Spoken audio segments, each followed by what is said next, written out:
Hai, Assalamualaikum warahmatullahi wabarakatuh. Sampai jumpa lagi dengan saya. Selamat datang di channel saya. Baik, yang pertama saya ucapkan mohon maaf karena di beberapa minggu ini atau mungkin sudah sebulan saya tidak mengupload video lagi dikarenakan memang kesibukan. Oke, di sini saya ingin membahas bukan tentang pertanian dulu ya, tapi tentang Jepang, khususnya tentang pajak penghasilan dan asuransi di Jepang. Pajak di Jepang itu sebesar seperti bagaimana dan pajak apa saja yang harus dibayar, khususnya untuk Gensuse atau Jisuse ya.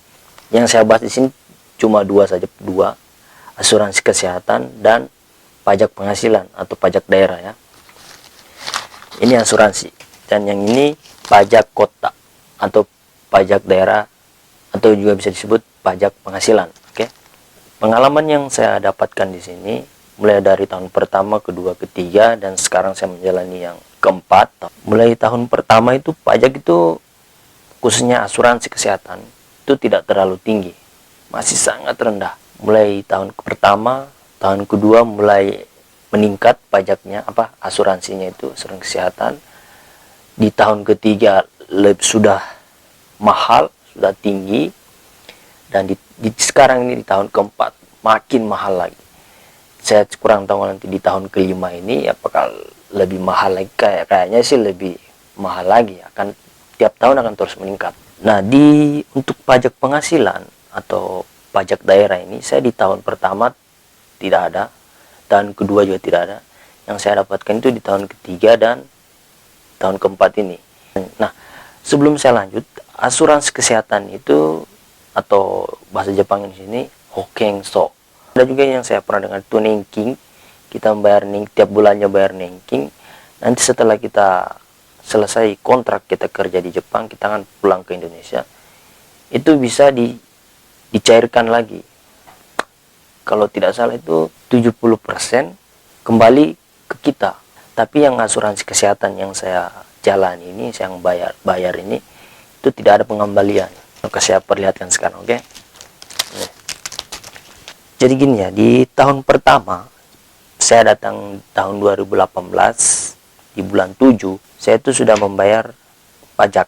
Jadi sebelum ada penarikan, saya kan di sini pajaknya otomatis ditarik lewat rekening. Jadi buku rekening itu tidak boleh kosong. Ini ya, ada rinciannya. Di bulan 7 tanggal 31 itu akan ditarik sebesar 5.400 yen. Kita kalikan, untuk sekarang 1 yen itu serupiahnya dirupiahkan itu 130 rupiah 1 yen ya. Jadi kalau 5.400 yen dikali 130 rupiah, 130 rupiah itu hasilnya sekian rupiah nih. Oke. Dan di bulan 8 ditarik 1.000 dan seterusnya. Tanggalnya sudah ada juga di situ. Tanggal sekian akan ditarik secara otomatis. Itu di tahun pertama. Oke. Dan ini ada slipnya. Jadi kita dikirimkan lewat kantor pos. Di sini kan setiap rumah ada kotak posnya itu, jadi sudah dimasukin di situ. Jadi kita tinggal ngecek doang, ambil doang ya. Jadi totalnya itu dalam tahun pertama itu 13.400 yen. Atau dalam dirupiahkan itu sekian. Setelah penarikan itu saya cuma ada slip ini. Slipnya itu sudah ada yang mau dikirimkan. Ini bentuk slipnya. Ini untuk di tahun pertama ada slipnya, tapi di tahun kedua, ketiga, empat saya tidak dapat slipnya. Jadi saya bercerita sedikit. Ada teman saya itu Hokenso-nya mahal, itu asuransinya mahal. Jadi di rekeningnya itu dia setiap terima gaji dia tarik terus. Jadi dia kosongkan di situ ya. Pada saat mau penarikan otomatis, saldonya nggak ada di situ. Tidak bisa, jadi dia akan disurati oleh pihak asuransi langsung ke perusahaannya itu, ke bosnya itu. Nah, nanti bosnya itu menegur langsung ke seorang yang bersangkutan itu supaya segera membayar. Terus yang di tahun kedua naik terus ya. Seperti ini. Jadi saya nanti di bulan 7 di tahun 2019 ya. bulan 7 akan ditarik sebesar 8.300 atau rupiahnya sekian. Di bulan 8 saya kosong, nggak ditarik. Nanti di bulan 9 lagi ditarik tanggal 2 sebesar 6.000 yen atau rupiahnya sekian. Terus di bulan 9 lagi saya ditarik selama sebanyak 2 kali. Seterusnya begitu ya. Jadi totalnya itu 56.300 yen atau dalam rupiahnya sekian. Oke. Itu di tahun kedua. Meningkat ya, meningkat. Di tahun ketiga. Itu di bulan 7 tanggal 31 ditarik 2 mang 3.600 yen atau dalam rupiahnya sekian. Selanjutnya begitu bulan 8, bulan 9 dan sudah ada tanggalnya situ tertera. Itu di tahun ketiga dan meningkat ya, tinggi. Jelas kita kehidupan di Jepang begini. Terus yang terakhir ini yang di tahun ini jadi seperti ini, rincian tarikan per bulannya. Bulan 8 tanggal 2 sebesar sekian, bulan 8 dua kali saya bulan 8. Amazing. Jadi totalnya itu 4 mang 2.100 yen. Wow, lumayan kan. Jadi totalnya itu 18 mang 9.100 yen. Untuk dalam rupiahnya itu sekian. Nih, mahal kan? Ya mahal. Memang biaya kehidupan di Jepang itu ya serba pajak ya. Apa-apa pajak, bayar pajak.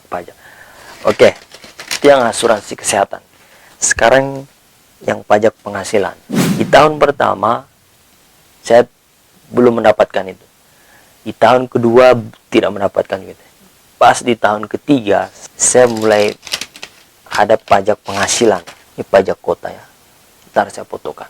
Jadi pajak kotanya ini saya sebesar 4 mang 9.300 yen. Tidak terlalu semahal asuransi kesehatan itu ya. Jadi gini, kegunaannya asuransi kesehatan ini ketika kamu sakit dibawa ke dokter atau ke rumah sakit itu kamu tetap membayar, tetapi kamu 70%-nya itu sudah ditanggung asuransi, 30%-nya ya kamu bayar sendiri. Seperti itu. Contohnya saya waktu itu tahun lalu sakit gigi kan. Saya ke dokter, saya ditanyakan hokeng apa kamu bayar asuransi, ya saya tunjukkan kartunya. Ini kartunya. Ini kalau kamu sudah bayar pajak itu asuransi, kamu akan dapat ini. Ini yang terbaru saya dapatkan tahun terakhir ini ya. Terus yang terakhir ini itu meningkat lagi sebesar 6 mang 3.900 yen. Rupiahnya sekian. Kalian kalau nanti ke Jepang atau teman-teman yang sudah di Jepang, memang pajak itu di Jepang itu serba pajak ya, penghasilan. Karena Jepang itu bisa sehebat India memang karena pajaknya itu. Dan masyarakatnya itu taat bayar pajak ya. Memang ada beberapa juga yang tidak bayar pajak itu, tapi yang tidak bayar pajak itu akan rugi. Kenapa rugi? Karena contohnya itu seperti kita ya, orang Jepang yang saya pernah dengar.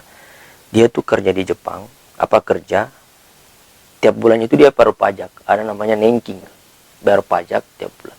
Nah, setelah dia sudah tua, itu kan dia tidak bisa bekerja lagi, dan akan penghasilannya pasti akan kurang, bisa jadi dia akan berpenghasilan. Oleh sebab itu, nanti dia akan dapat pengembalian dari pembayaran pajak itu waktu sama-sama si dia bekerja itu, atau nenking itu. Jadi dia makan memenuhi kebutuhan sehari-harinya itu dari nenking itu, pajak itu yang telah dia bayar waktu pada saat dia akan dikembalikan. Seperti itu. Oke, mungkin tentang pajak atau asuransi kesehatan masih ada sih pajak lain, belum lagi biaya tempat tinggal, biaya listrik, masih banyak yang, tapi itu ya lumayan juga sih. Tapi yang paling kentara ya ini asuransi kesehatan itu. Oke, mungkin itu saja yang dapat saya ceritakan ke teman-teman sekalian. Mohon maaf kalau memang kurang bermanfaat. Kalau memang ada yang ingin ditanyakan tentang seputaran Jepang, monggo silakan ramaikan di kolom komentar. Oke, saya undur diri. Terima kasih sudah menonton video saya. Bila ada kesalahan mohon maaf. Saya akhiri dengan ucapan wabillahi taufiq wal hidayah. Assalamualaikum warahmatullahi wabarakatuh. Sekarang sama desta. Bye bye.